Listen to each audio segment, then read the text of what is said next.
Hello guys and welcome back to my channel. So finally, NIET has released the GKS scholarship guidelines for undergraduates this year.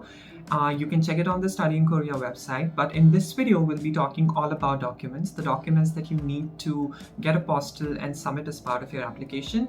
Also, I saw very slight variations or changes, so we'll be discussing about that as well. And please continue until the end of the video because I'll be sharing contact details of a really good agency from where you can get the apostille done, and they have pretty decent price options available for the apostillation services. So just stick around until the end of the video, and before any further ado, let's start with the first document. So the very first document is proof of citizenship. So we have to, like every applicant needs to prove their citizenship, and the document that NIET requires is either your birth certificate or a family register.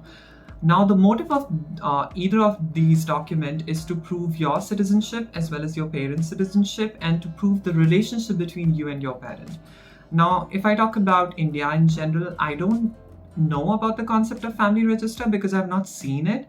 So birth certificate acts as a really good proof of citizenship for the applicant, and it also proves the relationship between the applicant and their parents because you have your parents' name mentioned in the birth certificate. Now, as far as the parents' citizenship is concerned, I would recommend submitting their passport copies as supplementary documents along with your birth certificate. Now, if you don't have passport for of your parents, then you can attach other government ID photocopies, for example, voter ID card or PAN card, and attach it with your birth certificate and submit it as part of the application. So that's one part of it. Now, second part is about apostillation. So I was going through the guidelines and I didn't see anything very specific about apostilling your birth certificate. But I would still suggest that just to be on the safer side, if you can get your birth certificate apostilled, it would be really good because you won't have any worry in the future. Now, as far as passport copies are concerned, if you're submitting your parents' passport copies as their citizenship document, you don't need apostillation for passport copies. You can just submit a simple copy of the passport. Now, if you're submitting any other government ID, for example, voter ID or PAN card, again, I would highly recommend getting it apostilled because apostillation only increases the authentication value of the document, and it's going to make your application much more easy and you won't have any worry to go ahead with the application. So you can just get the government ID apostilled and submit it along with your apostilled copy of birth certificate. Now, the second document that we'll be talking about is graduation certificate or an expected graduation certificate or a provisional degree certificate. So there are three conditions. If you already graduated but you didn't get a degree but you got a provisional degree certificate, you can apply with that.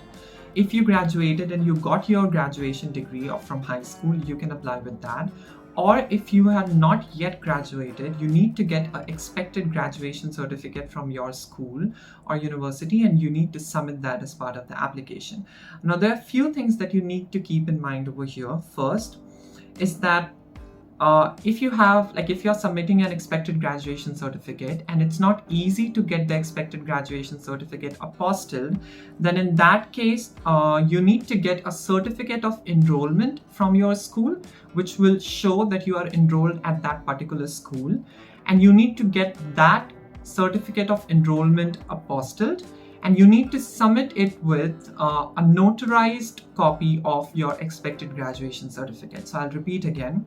If you're applying with an expected graduation certificate, first thing, make sure that it has a date mentioned or at least month and the year mentioned when you'll be graduating. You have to, because it's mentioned in the guidelines. Now, if you cannot get the expected graduation certificate apostilled, you need to get a certificate of enrollment from your school or university, get that certificate of enrollment apostilled and submit it with a notarized copy of your expected graduation certificate. Now, the third case situation, if you're applying with a provisional certificate. Now, in case of provisional certificate, if the date is not mentioned, it's not going to be considered as a provisional degree certificate. Rather, it's going to be considered as an expected graduation certificate.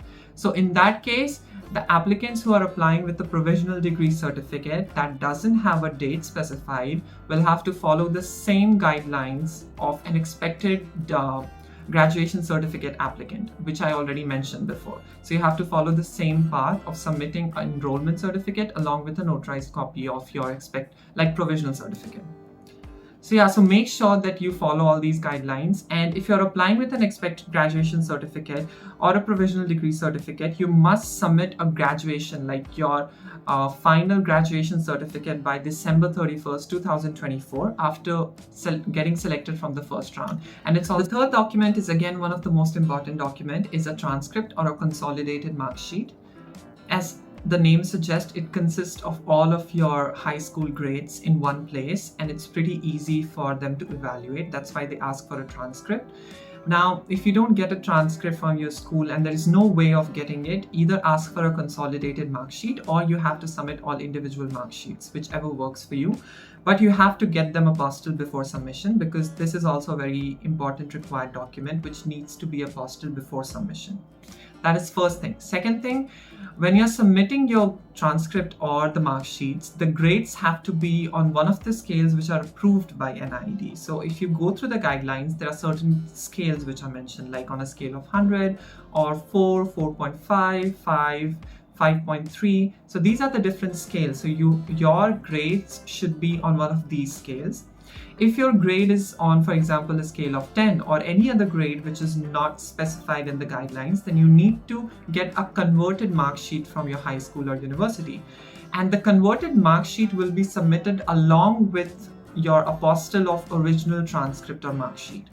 And the converted mark sheet that you'll obtain must be authenticated from your university. The converted mark sheet requires no apostillation. Apostille will only be on the transcript, the original transcript that you got. But if you're submitting a converted mark sheet along with it, the converted mark sheet should get authenticated from your high school or the university. They should approve that this is an actual legit document from which we are approving.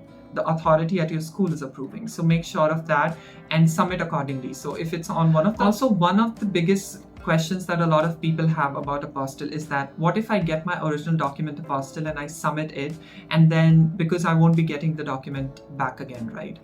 So what you need to do is that all the documents that you will be getting apostille are not going to be your original documents, but rather a copy of your original documents. So we talked about birth certificate, we talked about graduation certificate, we talked about transcripts, right? So all three documents, you have original ones, just get them color copied. Okay, after that, you get the color copies apostilled and not the original document. So you'll get the apostille on the color copies and you'll submit them. And it's going to be very easily accepted as part of the application, because the focus is on getting the real apostille sticker and not the document itself being apostilled. The moment you get an apostille sticker on the copy of it, it automatically authenticates the document for international purposes. So get the color copy of all the original documents and get the apostille on the color copies. That way you still have your original documents, but you're still able to send the documents required for the application. Now, like I said, I'll be mentioning and talking about an agency from where you can get these services done, and it's called Excellent Apostillation Services, and their office is based in New Delhi, and I'll be pasting all the details in the description box. You can contact them very easily. Their website is also very easy to navigate, if you can see on the screen right now. So the website is very easy, and you can contact them directly on their contact information through email or through their social media channels, whichever is convenient for you. And they have pretty quick and very decent services available in terms of apostillation and any other authentication services if you're looking for. And the price ranges from around 1100 to 1500 per document, depending on how many documents you're getting apostilled. So once you talk with them, they'll be able to help you and counsel you more about what kind of prices are available for your case. But it's going to be it's going to range from 1100 to 1500, which is quite decent, because I remember when I was doing it, it was a little bit more expensive than that. So make sure of that, and you contact them as soon as possible to get the documents done. And it's going to be pretty fast, I think, like within a week or something. So you'll have ample amount of time to prepare other aspects of your application without worrying about apostillation itself. Because if you go through the traditional way of getting documents apostilled, I've already talked about this in previous videos of mine as well, that it's very tedious and it takes a lot of time. It takes months, sometimes years. So it's really easy to get it done from these agencies because they usually get it done within a week, and you don't have to put a lot of effort into the process of apostillation itself. The other documents that you need to submit includes TOEFL certificate, IELTS certificate, or TOPIK certificate. So any of these language test certificate, if you have, you can submit, because extra points are given depending on what level you have, what points you have. So if you have them, you can submit. If you don't have them, you don't have to worry about it, because it's again an optional requirement, not a mandatory thing that you have to do.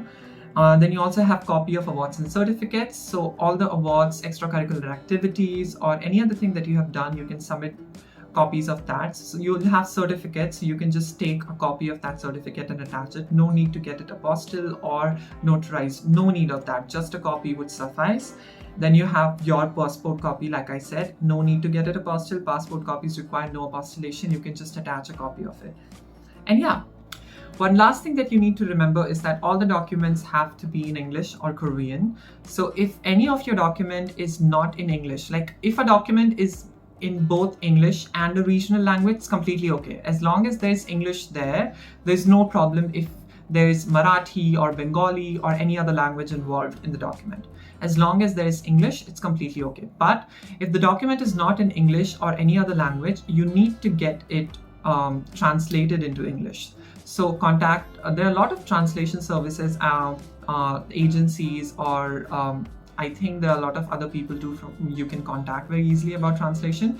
So get it translated, and once you have the translated copy and you're submitting it, so either you get the translated version apostille or the original document apostille and submit both of them together. So for example, if your degree is in, let's say Bengali, okay? So if your degree is in Bengali language, you'll get your degree translated.